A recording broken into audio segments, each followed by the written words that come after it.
And welcome back to another episode of the Washington Nationals March to October. We got off to a very slow start here in Season 2, but we've turned that around pretty quick here, actually. We're 15-14 now. We brought it back over 500, and now is where the season really starts. We're just about a month in to the season. We haven't crossed into May yet. But usually at the end of a month, that's when you see some progression happening. And for whatever reason, every season in April, nobody progresses and everybody starts regressing a bit. I guess Winker was a bad example, but like Matt Chapman, he's having some regression. Kiermaier in a couple spots. But I'm sure once we finish the month, some of that will go away and we'll start seeing some positive progression on people. But also a month in, looking at all of our offseason signings, it's so interesting, the ones that are actually doing good. Because so far, Ahmed Rosario has been a letdown in the first year of his contract. He's only batting 200. He's supposed to be, you know, a big-time contact guy, batting up around 300 all the time, but he's batting 200. He is stealing bags, though. 7 for 7 stealing bases, with only a 39 stealing rating, so that's pretty good. But Matt Chapman, probably our other biggest signing, has also been a letdown. Basically the same kind of numbers, just without the stolen bases. Ian Happ was our other big signing, probably the big three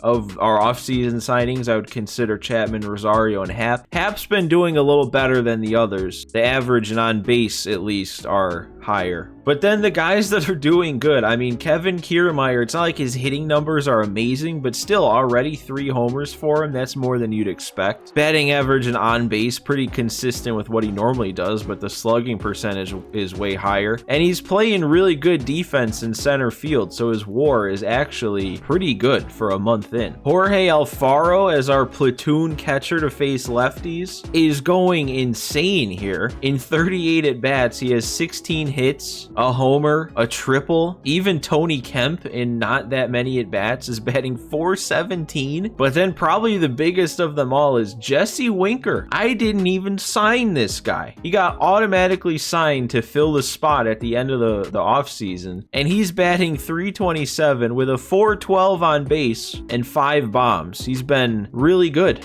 in this DH cleanup role. And then for the rest of these guys, man, I didn't plan on checking up on stats a little bit here, but I guess that's what we're doing. Meneses has been carrying the team. 12 bombs, .353 average. He won the MVP with these numbers, and he's doing even better this year while playing the field. He's already at a 2.1 wins above replacement in a month. Abrams has been kind of struggling, which I wasn't expecting, especially since now he doesn't have to face lefties as much. Garcia is doing solid at the plate, but he's struggling in the field. Like, he already has 4 errors, so that's leading him to a negative WAR. That doesn't seem right out of our guy. Keibert Ruiz has been pretty solid as the main starter against righties. A lot of base hits for him. Doesn't hit for a ton of power, but he did have that big walk-off homer. Lane Thomas hasn't been all that great. He hasn't played a ton, though. Actually, his on base is solid. So actually, yeah, no, he's not doing bad. I just kind of looked at that average and thought, oh, he's struggling, but a 922 OPS, I'll take that. That's fine. And then Robles is really the only one left. He actually has a little bit of positive going for him, but he's doing pretty good too. He's along with Thomas and Alfaro, he's a starter against lefties. Pitching wise, Strasburg's doing solid. Josiah Gray's having another really good start to the season, under 3 ERA, and then Adone is doing all right too, ERA just over 4. Cavalli and Gore, though,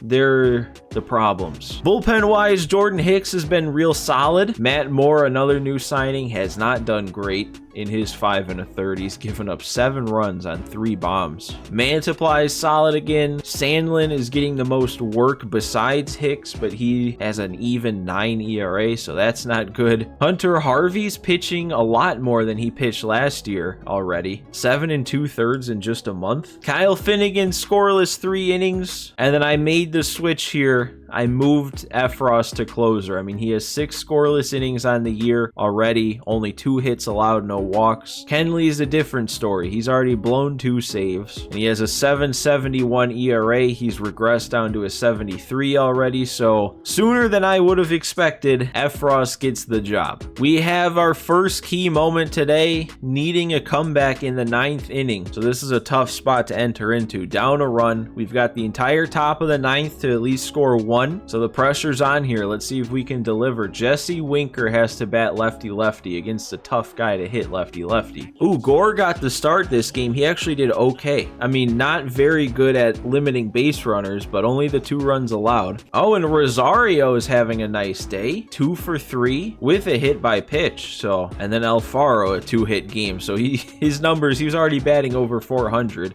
and that's improving. Oh, and then Sandlin. All right, I like to see that too. Sandlin with a scoreless inning in a 3rd. I'm going to leave Winker in here, lefty-lefty. We're going to see what he can do. Oh, Winker turned on it. Get over his head. Don't be caught. Oh my God, are you serious? I didn't really think that had much of a chance of getting caught, actually. Oh, that really got me. Just challenged me up and in with the heat, and I missed it. He won. All right, well, it's all down to Luis Garcia out of the 9-hole, lefty-lefty. Oh, that's a perfect.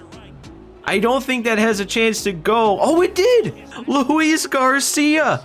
Mr. Clutch is back. He's earned the nickname back. 2 outs, nobody on, no hope left, and he goes deep out of the 9-hole. I'm so glad I hit that too, because that was a hanging slider. I would have been so upset if I missed it.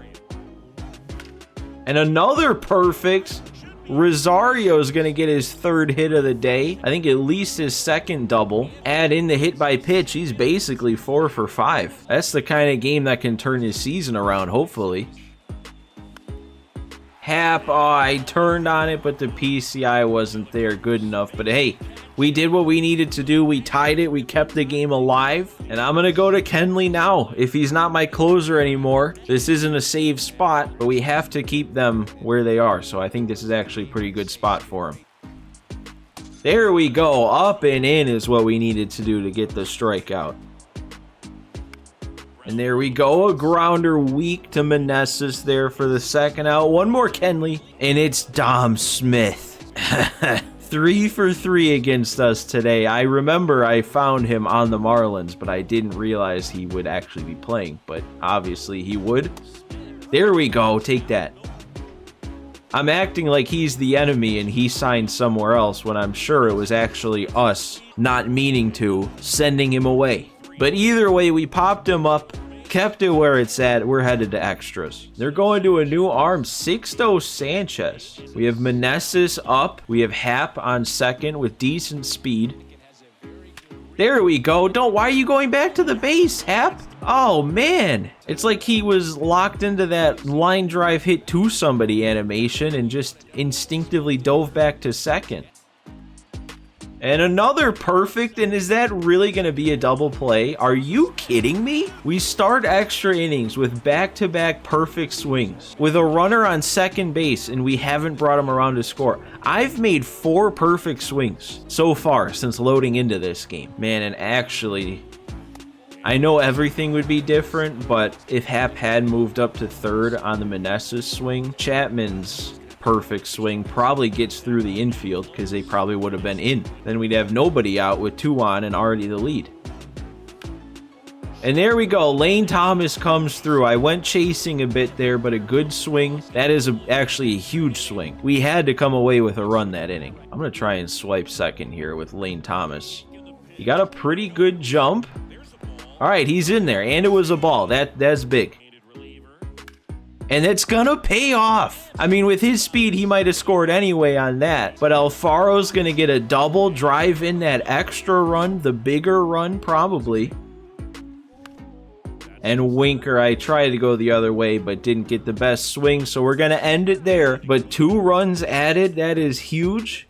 Now let's go to our new closer, Efros. This is first chance here since I made the switch to pick up a save. That run out there right now doesn't matter. That was so big that Alfaro drove in the 2nd run after the steal. There we go. The slider got the swing and miss. We should get there. Lane Thomas with a good enough reaction in right. One more Efros. Man, it just at the bottom there. It says Luis Garcia collects 5 RBI in win versus Marlins. That must have been like last game or something. And Adone had a complete game shutout. But man, between that game with Garcia last game and then he hit the big homer in this game, he's having a big series. And Rosario made the play. So we're taking home the win. That was a really good game. That might be the best swings I've made in a March to October game, honestly, going all the way back to the beginning of the series. Might be, in only 2 innings, the best all-around game I've played, especially here on Season 2, and we're going to pick up a lot of momentum from that. I hope it didn't lie to me. I hope we get all 5. That was a big game for Rosario, though, too. We got to get him going. And we did get all 5. That's going to get us. That's pretty much full. That is almost maximum momentum. Let's see what that gives us here. Let's beat up on the Braves, or, okay, at least take the series against the Braves. And here we go, the first trade. At first, when I saw who this was, I kind of got excited, but we're not giving up the right guy. The whole point of trading for a Rangers pitcher would be to get rid of Strasburg. I mean, Glenn Otto would be a fine trade to make if this was for Strasburg, but I doubt they'd ever do it just because they're hardly paying him, so they probably have to balance it out somewhat. So I think we can write this one off, and we don't have to worry about this trade. The second one is a trade with the White Sox. Man, that is something that I just don't see on this screen because I usually play with the White Sox. So what do they want to give me here? Gavin Sheets for Jesse Winker. Oh no. Oh no, that is tempting. Just straight up like that, really? Wow, and they actually, now the progression slash, I guess, regression has kicked in after the first month. They knocked Winker down harsh against lefties. I didn't even think he was doing bad lefty. I mean, he's still putting up good numbers overall, but maybe he's just only really hitting righties. Sheets is better against righties than Winker is. He's got him by 7 power and 8 contact. I'm sure Sheets doesn't have, anywhere close to the discipline though. Better speed and fielding, and he can play first, so that does take some pressure off of Joey Meneses. Sheets isn't having the best season so far. He was okay last year too. I just remember last year, like real year, on my White Sox March to October, Sheets got really good. He put up some numbers. But that's the other thing, is Sheets has that B potential at only 27 years old, so he's still got room to get better. We'd have him for a long time. Oh no. Look at this. Look at the team control on him. I really don't think that my White Sox fan bias here is showing through, but this trade just makes too much sense, right? Like, I feel like I'd be stupid to turn it down, especially if Winker hasn't been playing good against lefties to the point where he regressed like that, and it's not like we have him for more than just the 1 year.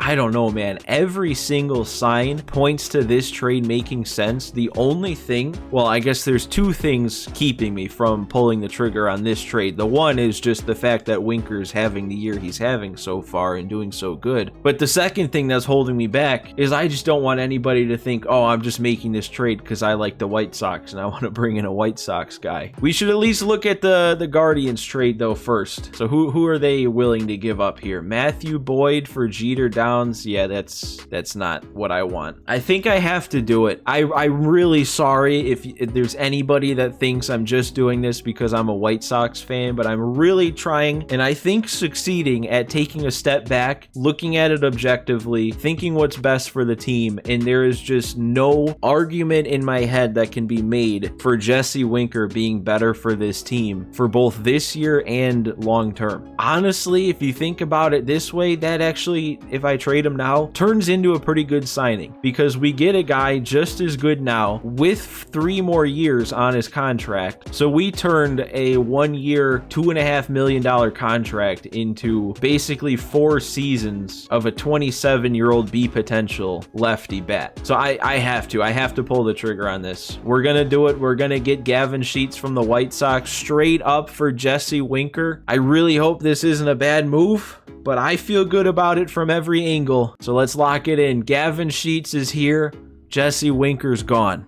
That was tough. And I'm assuming right away we're going to get to play with Sheets against the Jays. I just hope we're facing a righty, because if my player lock game to boost him comes against a lefty, I'm probably not going to boost him. Let's see how he fits in here. So they just put him in at DH where Winker was. And really, I mean, actually, they're both right fielders who'd be playing a secondary, but they both have the same fielding. I think I'm going to move it around. I think I'm going to have Sheets play first, just because if there is player energy on the back end that affects how players play, Meneses should recover that on days he DHs. So then against lefties, when he's playing first, he won't lose enough energy to then be out of the lineup. So this still should be a way that he's in pretty much every game, and hopefully actually every game. I don't know why they did this though. They put Sheets in center field. Okay, they messed up this whole lineup against lefties. They have Sheets in center, Kiermaier DHing. So what I'm gonna do is put Robles back in center. We're gonna have Ruiz then DH, and then I think with how good Alfaro is playing, I should probably move him up to 5. Garcia back to the 9 hole, because apparently that's where he does his damage. And then I guess we can keep it like this. I know this episode has actually probably been mostly me just not playing the game. So let's get this Sheets game in this episode against Toronto. We're at home facing a righty. All right, good. All right, here he is, Gavin Sheets, a familiar face if you've watched my March to Octobers beyond just this season with the Nationals. Oh, and I'm striking out in the first at bat on that pitch. What am I going to do with that? You know, the thought didn't even cross my mind as I was looking at the trade for Sheets. What was in that for the White Sox? Because I don't really think they're competing right now with the team they have. So what value did they see in Jesse Winker to trade Gavin Sheets? That one, oh man, he's really making a diving play on me. So we have a pinpoint sinker on the corner and then a diving play on a grounder. Third at bat here, same pitcher on the mound. We have no runs yet off of him. And he's throwing everything low and away. That's not what I'm going to do damage on with Sheets. I really think every pitch I've seen so far has been a sinker. There's another one. And they didn't let... I held up though, game. Okay, I'll draw the walk, whatever. You want to throw me 6 straight sinkers and 5 of them out of the zone? I guess I'll draw my walk. Gotta hope that I have a good at bat next time up, or else one walk probably won't be enough to get me a boost. Oh, Rosario, I'm going here. Rosario drives me in after the walk. That makes that plate appearance even more valuable now. We got it going with that leadoff walk. Turned into a run. Oh, and that's all we got out of that inning? And this guy's still on the mound? I thought that was going to turn into a rally. Another sinker. This is crazy, dude. Throw something else. Another sinker. I'll take... I hope that 2 walks in a game would be enough to get me a boost if he's going to walk me again. There's 3 balls. I'll just put the controller down if you want to put me on first. Nope, he threw it right down the middle. Okay. Maybe I should have given myself a green light. Oh, and see, now he's got me looking sinker so he can throw the fastball in the low part of the zone. I should have destroyed that. And then I swing at ball 4 after all that. Okay. I don't deserve a boost. That should have been ball 4. I should have gotten 2 walks this game. And then we brought it back to only down 1, but I guess we couldn't win. And yeah, no offensive production. They didn't give me a boost.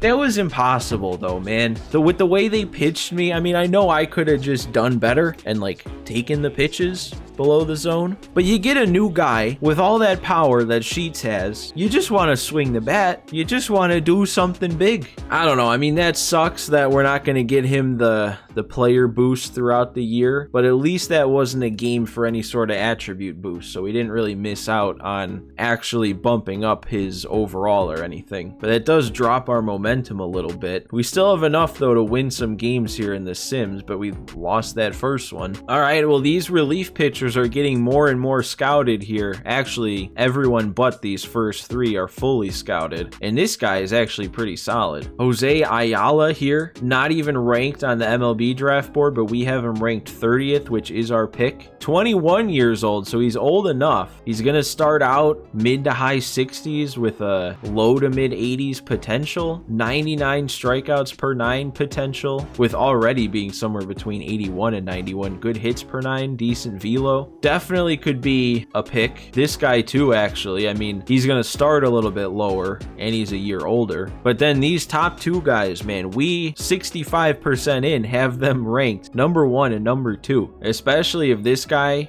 or either of these guys hit on the high end of that potential. That could be something crazy. All right, well, this is what I'm going to do for this week then. We got our discovery guy now moving to outfielders, and then I have both of our other scouts scouting individually those 2 of those closing pitchers to just finish them up, and then we'll scout the 3rd of these good ones next week. All right, so we move on. We took a game from the Jays, and I don't think anything's changed on our board here after making the move we did. Well, I guess you could say something's changed because we don't really need a first baseman anymore now that we got Sheets. Wow, this isn't good.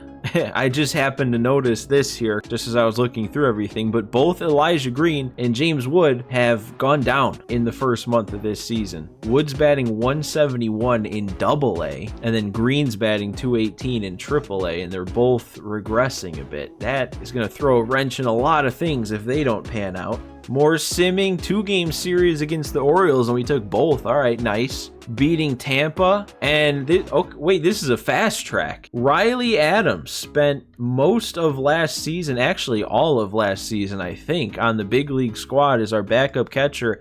Actually did pretty solid for his overall. So when I first saw this pop up, I thought it was a call up, but it's a fast track. So this is definitely, you do the fast tracks because you don't have to call them up. If you fail it, there's not really that much consequence. But if we have a good game with him down in AAA, he could become a 67, maybe 68 overall, bump that potential up, and then he becomes a completely different player. I doubt I would ever call him up though over like Jorge Alfaro, but he becomes somebody with some trade value. So we're gonna do it, we're gonna proceed, and we are gonna do that next episode. I know there wasn't a ton of gameplay going on, but I'm already an hour into recording here, so we'll go ahead and call it there. We had another good episode, adding on to our record, getting back more positive, 21 and 18, only 3.5 back now. We made the big trade that, I mean, I just hope it pans out, and I hope you guys don't hate it. But as always, guys, make sure if you enjoyed today's episode, you hit that like button for me, and actually, please let me know what you thought of that trade. I'm curious to hear your guys' thought process. So feel free to leave a comment. And yeah, that's going to do it today. So thank you all for watching again today. Thanks for stopping by, and I will see you next time.